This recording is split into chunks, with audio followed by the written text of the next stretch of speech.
Hi, it's Nicholas Wilton. I wanted to talk today a little bit about tools. One of the challenges that I had when I was working, trying to scale up, working bigger than 15 by 20 or whatever, was I tended to overwork everything and get it just felt really too dense. I don't know if you've had that where it's like, oh my God, there's just too much crap in this big, large painting. It's like a really large painting made up of a lot of smaller paintings. That's what the paintings felt like. And one of the ways that, what I realized is that I had to scale my tools up. If you think about it, you're using a 12-inch board and you have a brush that's like 1 inches.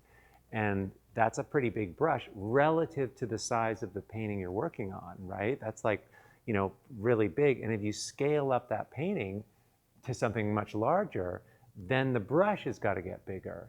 And that's where we don't always, that's where I kind of lost that. I didn't pay attention to that and didn't realize that. It took me a long time to figure it out. Like, you got to have some tools that are bigger than just the brush. And sometimes you can't even find a brush that way. So some of the tools that I use, I got this. This is, you can get all this. I buy a lot of stuff at paint stores and automotive stores. This is a really big squeegee. I use this a lot. But look at the size of it. So when I make a mark with this, it really, it's got that scale, and it's rubber, and I can just, what happens is when you use something like this, it takes your hand out of it. So it's not all about you. It's kind of about the tool, or it's just about the paint. We're not being too picky here.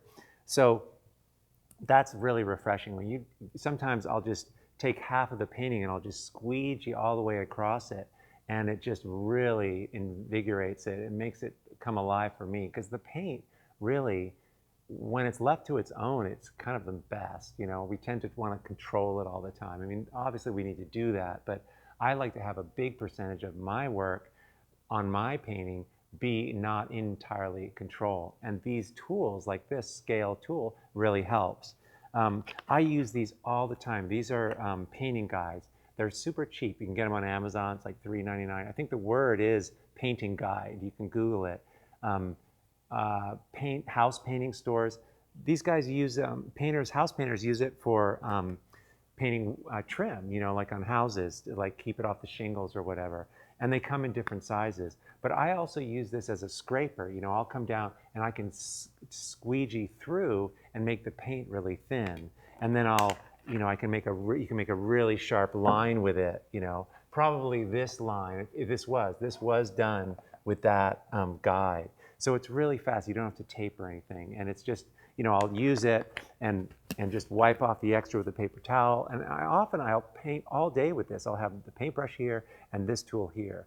This gives me so much dexterity in terms of, like, I can paint with a brush at a certain quality, but then I can make the line really sharp. I can thin it out. It's just a really good tool. And look at the size of it. I mean, that's much, much bigger than most brushes. So anyway, a couple tools that you might try. They're really cheap, and it could possibly really help you scale up your work. Terrific. Okay, thanks.